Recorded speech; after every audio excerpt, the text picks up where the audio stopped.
Welcome to Plant Your Seed. I'm your host, Fred Ferris. On each episode, we share stories of how ordinary people have transformed their lives. Each story is compassionate, each story is authentic, and each story is a transformation. Here are the stories of the people who are changing our world by transitioning to a plant-based diet.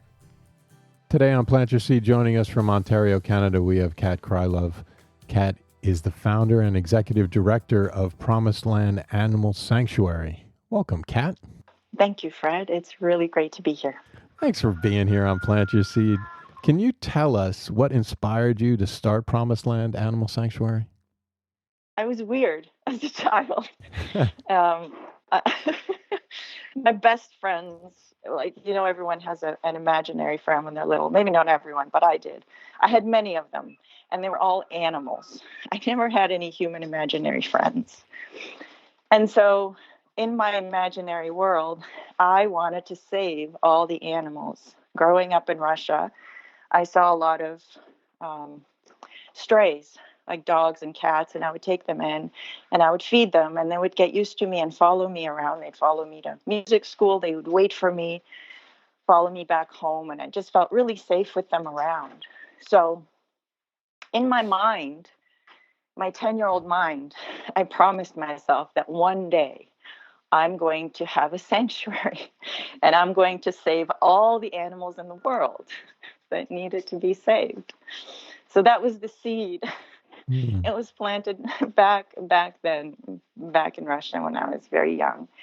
And then life happened as it sometimes does. And things changed. We came to Canada and I went to school. I got married. I got divorced. I raised a daughter, and the sanctuary stuff went by the wayside until my daughter graduated high school and left home. And then I was left with this need to still take care of something, like the eternal mom in me. And I said to myself, Kat, if it's now or never, like this is one of those defining moments in your life. You're either going to put yourself out to pasture or you're going to do something meaningful and something that's just for you. And miraculously, the universe, conspired to find this farm.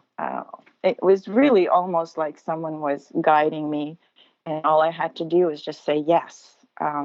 And that's what I did. And against all odds, I kind of said yes to purchasing this farm, which I didn't think I could afford, and sold my house within 30 days and packed up and moved, like all on my own, and landed here in the middle of November on a cold November night with my 2 dogs and 2 cats and the horses. And it was so cold and the house hadn't closed yet. And I was sleeping in the parking lot in the van because I was just so happy to be here. And I remember walking out at 4 a.m. and hearing the coyotes and being so overwhelmed by the wilderness of the place and the sound of the coyotes that I started howling back at them.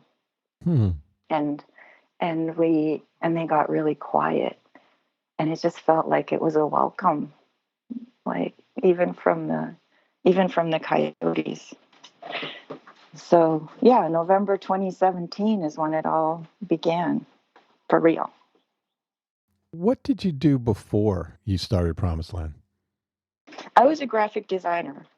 I went to school at Parsons School of Design in New York City. I took communication design, and ever since then, since 1989, I've been designing stuff for other people and working freelance a lot. And the design world is, especially when you're freelancing, it's either feast or famine. So I had some great years, and then I had some really lean years. But it was fun. I loved what I was doing, but I was kind of feeling like I was making all this effort for other people and selling products that I really didn't believe in. I mean, some of them were great. Some of them were yoga studios and vegan restaurants, but some of them were like high corporations that, paid well, but also wanted me to do work, but that I didn't really find very meaningful. So I was happy to make the transition. I was ready. So take us back to the day that you decided to start Promised Land, or when you decided to start an animal sanctuary. So your daughter graduates from high school? Yeah, we were living in Cambridge, Ontario at the time. And I remember saying, Mom, Cambridge is Lanebridge. I do not ever want to come back here again. High school was horrible. I'm done. And so she went off to university. She went to Ryerson. And after about a year of sitting there and thinking, oh, what am I going to do? And my friends just kept saying, Kat, you need a farm. You need a farm. Because I kept dragging things home. I was always rescuing this or that, or dog or a cat or a bunny or something was always at home needing recovery. And I was fostering dogs for a rescue. And I kind of started looking around for a farm, and I have been looking for a few years. And then a friend of mine who's also a family member said, listen, I just had something come across my feed here, and I think you might be interested. It's kind of within your price range, but it's over in this little town called Campbellford, and I didn't even know this place was on the map. And I was like, oh, well, it was a nice Saturday afternoon. Let's take a drive. They're having an open house. And until that day, it was just still a dream in my mind. But when I walked onto the farm and I looked at the setup and I make a lot of decisions just based on gut feelings. There can Hmm. be a lot of facts, but I don't. If it doesn't feel right, then I won't do it. And then a lot of those decisions are the ones that, well, actually, every decision I made on gut instinct was always right. So I walked onto this farm and I felt that thing that I haven't felt in a really long time. And it just was like this resounding yes in my body.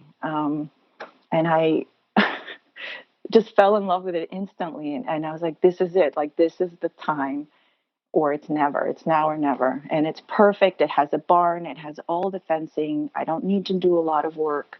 I just need to get here and just start rescuing animals. So that was the day. It was early October 2017. How did you start? You have this farm now. What did you bring with you? I was boarding 2 horses. So I brought my horses. I brought my 3 dogs. I brought my 3 cats and, my belongings, obviously. And my question was exactly that. How do I start? Like, where do I get my first rescue? What do I do? Yeah, who do I Especially contact? since, I'm a sanctuary. Everybody, just if you want hello, me to yeah, save I some made a animals. promise. Give me all your animals, all your poor and your broken. No, but it just so Hmm. happened that the movers that were helping me move into this place, he saw the barn and he saw I had 2 horses. He says, "Is that all you're going to have here?" I said, "Oh no!" And I told him all my plans about starting a sanctuary. He said, "Oh, you know what? I have your first rescue." I'm like, "Yes, I don't even know what it is, but I'll take it." And he's like, "It's a rooster, and he's kind of violent." I'm like, "I don't care." I'll take the rooster. He says his name is Rebel, and he won't let my children go outside. He chases them down, and I'm about to make him into chicken soup. I said, do not do that. I will take Rebel, bring him over. So Rebel indeed was very temperamental.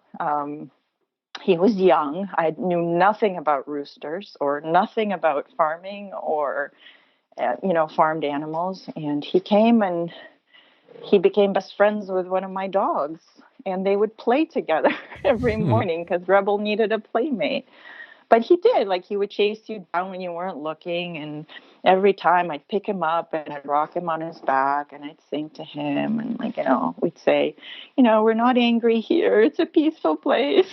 Try to Hmm. get some compassion into him. He did attack children. I have a bed and breakfast here, so whenever guests would come and they had children with them, he did go after them. So I really just had to be mindful about where Rebel was when other people were around. But I was so happy to have my first rescue. I didn't really care what he was like. I was just willing to deal with whatever.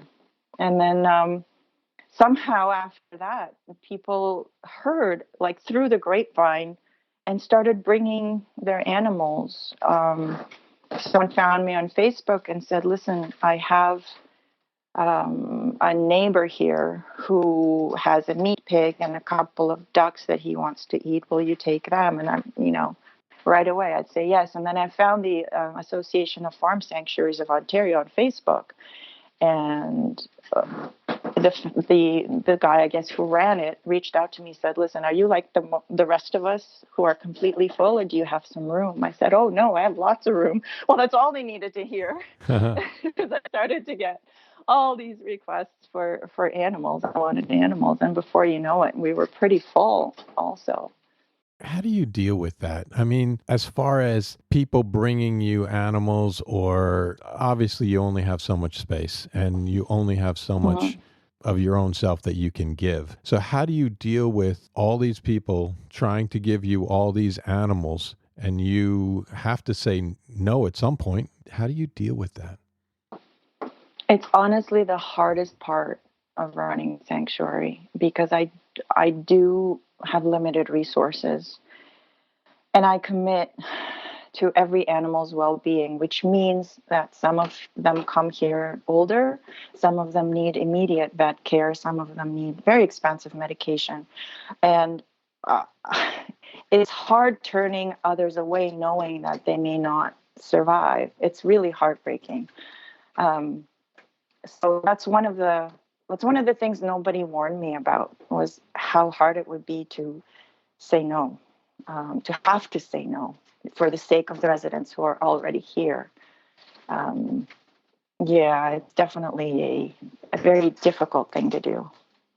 How do you learn about animals like roosters? You didn't know anything about roosters. So how do you go about learning the ins and outs of each animal, and obviously the different personalities, but just the breeds themselves? Well, thank God for YouTube, Fred. Honestly, I went to YouTube University for a year when I got here, along with asking tons of questions in groups, and online, and just researching, just asking. Um, and also just observation, just watching the animals and noticing what their behaviors are like. But in terms of just basic care, um, I Googled it. Mm. Like, what do you feed a rooster? How much does he need to eat? I remember the first time I picked him up and I felt this hard lump on his chest. And I got so freaked out that it was cancer. Like, right away, my mind went to cancer. I don't know why. Mm. And I was frantic. And I typed frantically into this backyard chickens group. I'm like, my rooster's dying. He's got this hard lump. And God bless those people, because they didn't laugh at me. They said, oh, don't worry. He just had too much to eat. It was like his full crop. And he's going to digest it in the morning. He's going to be fine. Don't worry. So, stuff like that. How do you deal with bumblefoot? And when I asked the local farmer, he said, oh, just leave it. It'll work itself out. But it doesn't. Like, they need help. They need their feet soaked in saline solution to soften the foot. And then they need medication, sometimes antibiotics. So, yeah, it's a learning curve, definitely. Now, we spoke with Sarah from the Pearly Acre, and she mentioned how Yes. you had helped her kind of get started and just helped her in general. How does that feel to affect others the way you have? I'm so humbled by that, actually. And I'm so grateful that I can help. Like, I can be of help, because Sarah is awesome. And I could tell, like, her passion that she had for pigs and for rescue and for learning more. And it's just the spark that if I can just, with my encouragement, fan that into a flame, it is so immensely rewarding. I've had guests staying here who have said, I want to do what you do. And I say, go for it, because the more people we have who are into rescue, the less people we have who are eating animals. So all the power, I mean, if the whole world wanted to turn and rescue animals, wouldn't that be amazing, right? Yeah. So if I can do that, like, if I'm an agent of inspiration and change for other people, I love it. It feels incredibly humbling. Now, what type of animal is your favorite? It seems everyone has a favorite type. It's funny you ask that because we do sanctuary tours, and I make everybody say if they could be an animal, what animal they would be. And it's interesting and why, right? And all the answers. But I have always identified with a hedgehog. Really? Yeah. Do you have any hedgehogs? No. But I've always loved hedgehogs. Even as a kid, like in stories, like I just loved stories about hedgehogs. And I think I've met one or two, like in the woods, in the forests of Russia. And I just feel such a kinship with them. I think it's because they have this really sweet and soft underbelly, but they're like prickly, and they can roll into a ball and just be like completely introverted and antisocial. And I'm like that. I'm super introverted and antisocial. And I have to work really hard to be social and to be out there and to be like as the face of the sanctuary. I have to represent the sanctuary.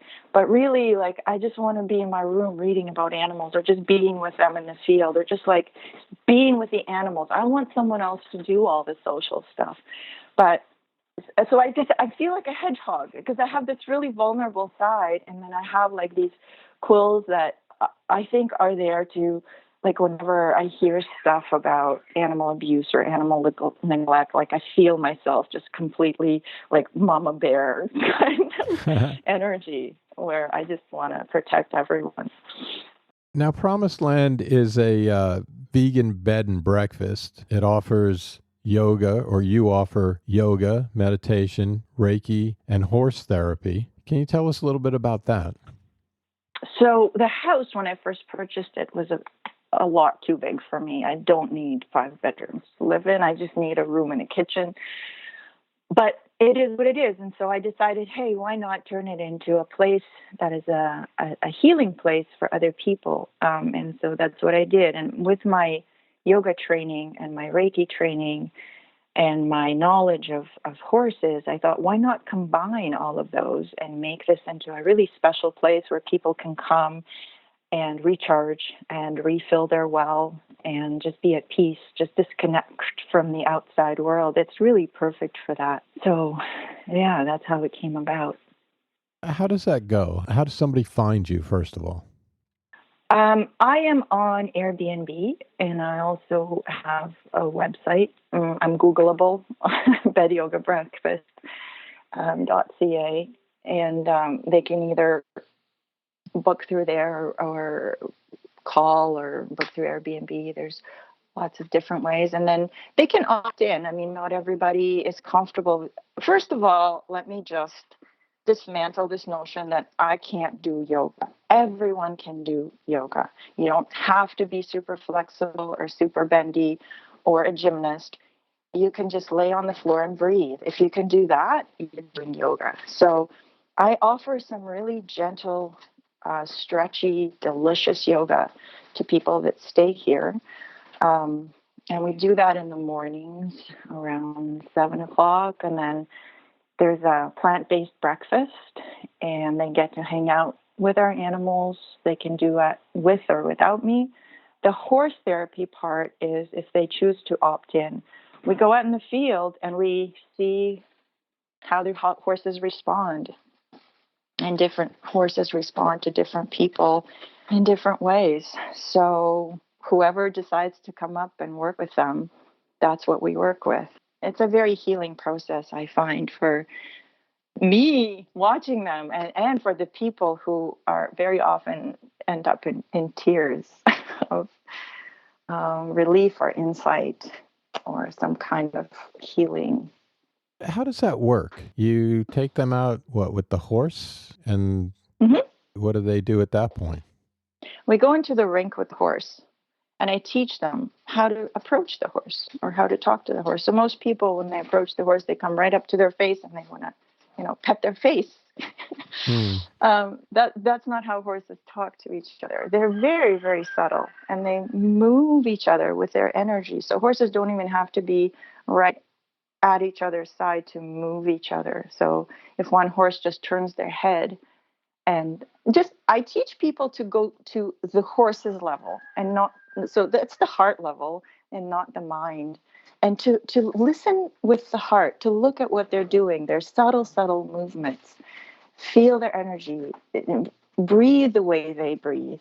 And then once that happens, there's a natural connection. You can see when the horses first come in, they're kind of like, well, I don't really know you. I'm going to go graze over there in the corner. But they always have an eye on you, because they're naturally, being prey animals, they're naturally very in tune with their surroundings all the time. So they know that they know you're there. They know how you're feeling. They know you're scared. And when you have, it's amazing when people have that kind of connection, when they've established that breathing pattern, when they come down to their heart level, it's amazing how the horses will lift their head and come over and just like stand in front of the person and invite them into their space. And so then we go a little bit closer in, and we learn how to touch them in the way that, not for us, but how does a horse like to be touched? Like even in people, we all have different ways we like to be interacted with. We all have different love languages. And horses all have different ways they like to be approached and touched, and each horse is unique. And so just that, learning that you're not the center of your own universe, that there's this other being that has a completely different language from you. And then I ask them, so how would you ask this horse to come over and touch this barrel, or come over this piece of wood? How would you do that without touching them? We don't use halters. I don't use guides. I don't use whips. I just say, use your energy, use your body to invite the horse to come with you into your space. Don't pick that grass and feed it to them. That's not fair. But just like invite them. And but how do you want them to connect with you? And so it's interesting to see how people respond, and you can tell a lot, because the way we do one thing is the way we do anything. And so the way people respond to how a horse, say that what they see is rejects them when they don't want to do what they want, or when they do, or when they make that connection, it's really magical to watch how people open up and how horses open up with people. Now, what do you learn from that? That we're part of an ecosystem. We have such great self-importance as human beings, and we see ourselves as at the top of the food chain and as the masters of our domain and all of those cliches. But really, we are interconnected with every living being that comes into our energy field, or for lack of a better word. And that we don't know. We don't know so much about animals and the way their minds work and how they feel, how they interact with each other. And we really could stand to learn a lot more from the animal kingdom, from the non-human animal kingdom, because we are also animals. And we've just lost touch with that natural part of ourselves, being in cities too much. Now let's switch over to your plant-based journey. You were born in Russia. Mm-hmm. Can you give us a little history about that? Sure. I was born in Russia, and when I was 11, my family immigrated, and we came through Italy, and we were in Italy for 6 months, and then we came to Toronto because my father got a good job in Toronto. Mm-hmm. So I went to high school in Toronto, and then graduated and went off to university in the States, New York City, and lived in the States for a while in northern upstate New York. Mm-hmm. And then came back to be with my family when my daughter was 2. So we came back to Canada, and I raised her here, I realized that from living in Rochester, that was my first experience of a small town, that I really liked the feel of small town. And I wanted my kid to not worry about walking to school, and to feel safe, and to be close to nature, to be surrounded by greener things more than concrete, and just more space. And so when we moved from Rochester, I moved to Cambridge, Ontario. And then Campbellford is like the smallest town I've ever lived in, and I love it. Now, how different or difficult was it when you moved to Canada as far as, you're going to high school and everything like that? I had to learn 3 languages when I Well, yeah, first moved, and that's kind of what I'm I knew, getting at, right? It's not exactly easy. You're going from Russia, which is Cyrillic alphabet, to yeah, Italy, learning Italian maybe, yeah, yeah, and then coming to Canada and having to know English and a totally different alphabet. yeah. It's a good thing I was the age that I was. I was totally like open and in awe of everything that was happening. It was an adventure. But yeah, 3 languages was a challenge. But I think being immersed in it, I didn't remember it being very difficult. I remember relationships being difficult with people because we were poor and because I didn't have the right clothes and I didn't have any designer brands. Hmm. And I was, you know, made fun of I was the weird girl. I was always the weird girl. And I used to think that was an insult, but now I think it was the biggest compliment. It's good to Mm. be weird. But yeah, I think it just kind of listening to the radio all the time, spooky spaghetti from Strobes. Like I'll never forget that commercial, like from 1981. It was like my first introduction to advertising, and because we didn't have any advertising in Russia, I'm like, what? Someone's trying to sell you something? What is that about? It was weird. So just watching a lot of cartoons, Bugs Bunny, um, and the Smurfs. With my brother and I on Sunday mornings. It was just like just drinking in the Canadian, or I guess North American culture. Um, it was a cool little adventure. I mean, aside from my social awkwardness, I really liked the freedom of being here. So basically, you learned English from cartoons. Pretty much, yeah, I'm just yeah, kidding. fair. I'm just No, kidding. truly. When and why did you transition to a plant-based diet? Excellent question. I was hoping you'd get to that. In 2006, because I was going through a lot of personal crap. I say crap on the radio, on the Sure. On podcast. the podcast, I sure. just did. I just did. Okay. I found a yoga teacher who was just wonderful, who just allowed me to be Ida. She has a studio in Richmond Hill. And I was so taken with her style and her mentorship and just her as a person that when she offered yoga teacher training, I just said yes, just A, because I wanted to hang around her more, and B, not because I wanted to be a yoga teacher, but because I wanted to delve a little deeper. I was always a philosophy freak. I love thinking about things that don't lead anywhere, like why do we exist? Who knows? But yoga was that type of thing where it offered you opportunity to think about things deeply and to delve a little deeper into that philosophy. So as I started the yoga teacher training and we started learning about Patanjali's Eightfold Path, which is um, basically the ethical guidelines for the layman, ethical guidelines that are laid out. And the first 2 limbs, there's an 8-limbed path, and the first 2 limbs are what's called the yamas and the niyamas. And they're like a map written to guide you on your life's journey. And Mhm. basically, the yamas are the things not to do or the restraints, and the niyamas are the things to do or the observances. So, if you will, a little bit of thou shalt not, um, Mhm. but more like suggestions and not commandments. And so, together, they form a moral code of conduct for yogis. And so the 5 yamas are the self-regulating behaviors that involve interactions with others and the world at large, and they include ahimsa, which is loosely translated means non-violence. And there's 9 more, but I focused on ahimsa because I read Gandhi somewhere, and he said, if you can do ahimsa right, you don't need to do the other nine. And me being, like I always wanted to do the quick way, the shortcut. I'm like, I'm just going to do ahimsa, and I'm just going to forget Gandhi about said I being could just do truthful. this, and I don't have to do the That's other right. ones. So I'm just going to do what Gandhi did.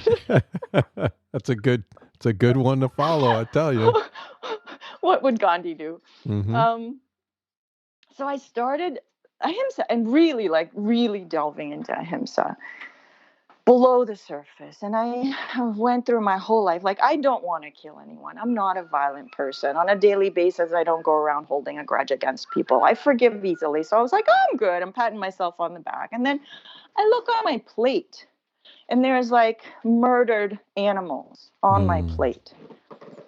And that first realization of like, I'm not killing those, like there's a bargaining stage that goes on. I'm not killing those animals. I was a meat eater my whole life. I was an animal lover my whole life. So to me, it didn't seem like a contradiction, although it was a huge contradiction. Right. And so then I'm not killing these animals. I don't want to kill these animals, but then I'm paying someone else to kill these animals. And there really is no non-violent way to eat animals, I finally realized. And the same life force that flows through the veins of all living beings flows through my veins. And when I realized that I'm not separate from the world, I naturally started to not want to harm any part of that world, any part of my world. And so that was the start of my vegan journey. And then from there, I started to watch videos and educate myself about the ag industry. Again, so oblivious. Thank God for Facebook for that, introducing me to like-minded people who were very passionate and who were a little bit further along and could guide me and answer my questions. And YouTube videos, a lot of speakers that made a lot of sense, a lot of fact-based information, a lot of science-based facts about our environment and what we're doing to the earth. So, what was the question? It was just when how and did I start? why you transitioned, but just keep going. Oh yeah. Okay. Yeah. So that was the start. That was the start of the transition. And then as I started as a vegetarian, and then vegetarian just seemed a little bit hypocritical. Like I kind of care, but I kind of don't, because who dies for cheese? But then Right. I realized what happens to the calves, and what happens to the roosters, and how the hens are treated in the egg industry, and all of that. And the fur industry, and the testing of animals in cosmetics, and it just goes on. And so I really started to pare down. Like, I went through my whole wardrobe. It's like, is this leather? It's going to Value Village. If this cosmetic test on animals, throwing it out. And then it just became a really mindful way of living, where every day I questioned my choices and how I was living my life. Now, when you think about that decision, what sticks out in your mind? How easy it was. Honestly, like, I thought it would be so difficult at first, and I had such pushback at first from my family. You're going to die in 1 year. That's it. Where do you get your protein? I take it that's your Where do you dad. get your protein? Yeah. You have protein. You have meat. You must eat meat. Um, and at first I thought it would be really daunting to give up all this. Like, how is it really, like, what's there to eat if you don't, what's there to eat if you don't eat meat? But it was a whole other world that opened up, of spices and grains and like legumes and fruits and vegetables. Like, oh my goodness, there's like this whole rainbow out there to eat. And the thing that stuck out in my mind was how easy it was to transition, because I was doing it for the animals. I wasn't doing it for a dietary reason, or to feel better, which is like a perfectly legit gateway if that's why people want to do it. But for me, it was for the animals because I felt like a hypocrite. Once I knew, I couldn't unknow. Mm-hmm. But once I knew, I had to make a decision to do different, to be different, and to be better for the animals. And it was so easy, and I felt so proud because at first I felt really helpless. Once I started learning all of this information, I was like, well, what am I going to do? I'm just one person, and the industry is so big and so powerful. There's so much money in there. What am I going to do? I'm just one person. And then once I started to say no to eating animals, I felt like I was making a vote. Every time I sat down to eat, like I was saving an animal's life. And it made me feel really good about myself, about helping someone else live. Now, what positive changes did you see both mentally and physically after you went vegan? Well, physically, my body it just felt lighter. I dropped weight right away. It was a byproduct. I didn't mean to. It was just from practicing yoga. I had a pretty steady yoga practice at the time. And then when I went plant-based, my body just went totally leaner. Mm-hmm. And I was like, hello, that 20 pounds I kept trying to lose in high school was like gone. Mm. And so I felt physically better. I stopped getting my yearly flu. I got sick every single year, my whole life in December. I don't know why, right before my birthday. And as soon as I went vegan, I haven't been sick. So just purely physically, it felt better. And then mentally, it felt good. It felt happier. Like I was doing the right thing, and it feels good to do the right thing, you know? Mm-hmm. Well, for me anyway. It was a peace of mind knowing that no animal was suffering because of the choices I made. How does it feel to live aligned with your values? Because that's really what we're talking about here. Yeah. It feels like I'm living in integrity. Like I live what I preach. I live what I stand for. And I think that's why many people are inspired by that is because they see it's not that difficult. When Mm. you have a passion, when you're passionate about something, it just flows from your veins and people get ignited and they want to do that too. It feels good. What did you struggle most with when you first became plant-based? I mean, you mentioned that your father seemed to have second thoughts, I guess, about about what you were doing. Yeah, I struggled with my mom slipping meat into my soups. Mm. Trying to, it's tofu, it's okay. No, no, mom, it tastes like chicken. I struggled with, I was still working at the time and I was working for a pretty large corporation. I had to do company dinners and I had to do company events. And but pretty much nobody was vegan, and so just trying to eat and not be offensive, like no, I didn't want to be, oh, I'm vegan, sorry, I can't have, I didn't want to be that girl. Right. I didn't want to be difficult, so I just kind of like picked on the salad. And when people say, oh, try the steak is delicious, and going Mm. to like family gatherings and everybody slapping things on the barbecue and like raving about how great the meat was just like I had to breathe a lot through it. Trying not trying I went through an angry vegan stage where I was like, everybody should be, how do you not know, like once you know, how do you not do any different? But everyone's on their own path and their own journey, and I have to respect that. So going to places where I loved the people I was with but who weren't necessarily on my wavelength was challenging. What did you learn from that struggle, especially with your parents, and how did you overcome it? I learned that I was a control freak and that I wanted, when I know what's right, why doesn't everybody else know what's right? And I spent many nights trying to lecture and convince and cajole and, present facts. My dad's a science guy, so he's very fact based. And none of that really worked because everybody just listened to their stomach because they love the taste of meat and they didn't see a reason to stop. And so I learned to just shut up. Mm. Because it wasn't any of my business. Other people's journeys are none of my business, only mine. I only have control of what I do and how I react. That's it. So that was a huge light bulb moment, because I tend to be a little bit of, I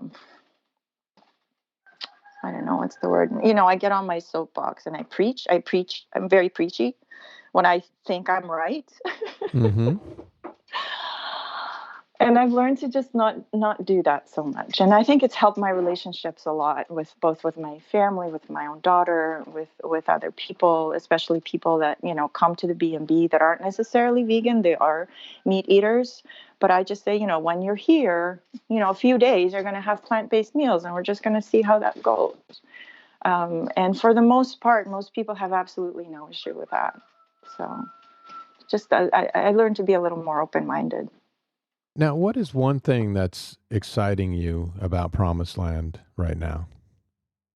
The fact that we exist. the fact that it's here and we're 4 years into it. Like, I had so many people saying, "Oh, it's not going to work. You're going to close within the first year. It's too hard. You can't do it alone." It's like so many like naysayers, and we're still here after 4 years. And I have happy animals. Like, I'm looking out my window and there's like a piggy lying, and ducks walking around, and roosters crowing, and they're all happy living their best lives. And to me, that's really exciting. Was that a bit of an inspiration to prove people wrong? Totally. I love doing that.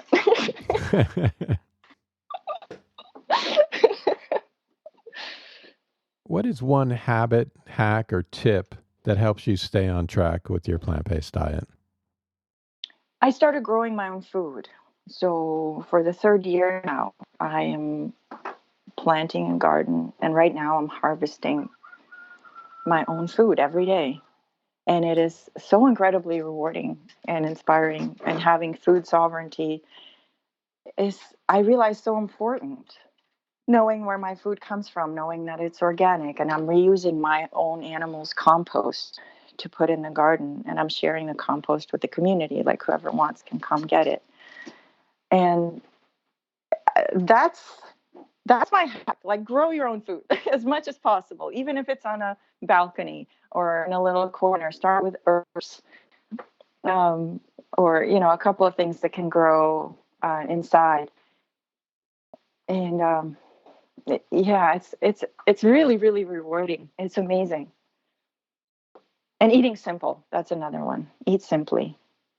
I don't worry about the fake meats anymore. I think it's maybe important for people who are just transitioning from being, carnivores, and they still crave that taste of meat. So the Impossible Burgers and the Beyond Burgers are good for that, Mm-hmm. to fill that craving for a while. But I don't want or need that anymore. I prefer eating grasses and grains, and just eating really cleanly and simply these days. Now, what cookbook or book have you gifted most to someone transitioning to a plant-based diet? I used to give Thug Kitchen, which is now Good Manners. They've rebranded, Mm-hmm. because it was really simple language. It was really simple recipes. Just do this, slap this on, eat it. Like, it was very non-threatening. So from people who were just starting out, I just show them that and say, start here and then branch out. These days I use all kinds of things. There's so many books right now in my library, but I also Google. Like, I just Google a vegan recipe or a vegan version of a recipe that I find that I like, and I just veganize it. Now, finally, can you give me one word to describe how you felt before you became vegan, and one word to describe how you feel now that you are vegan? Honestly, I think before, as much as I thought I was enlightened or knew something, I didn't. So I was asleep, and now I'm awake. Not completely, probably, but more awake than I was before. That's great. Sleep and awake. Yeah. Nice. Such a pleasure speaking with you. Thank you so much for taking the time. Now, what's the best way for people to find you on Instagram, the web, and social media? Our social media handle is at Promised Land Sanctuary on both Facebook and Instagram. And there's also two websites. The B&B website is bedyogabreakfast.ca, and our sanctuary website is promisedlandsanctuary.org. Great. Thank you so much for being on Plant Your Seed. Fred, it was such a pleasure speaking with you. Thank you so much for having me. Hope you are inspired by this story, and remember, it's never too late to plant your seed. Links to everything we talked about on the podcast can be found on Instagram at plant.yourseed in the show notes tab in the bio. If you enjoyed the show, remember to leave us a review, and until next time, thank you for listening.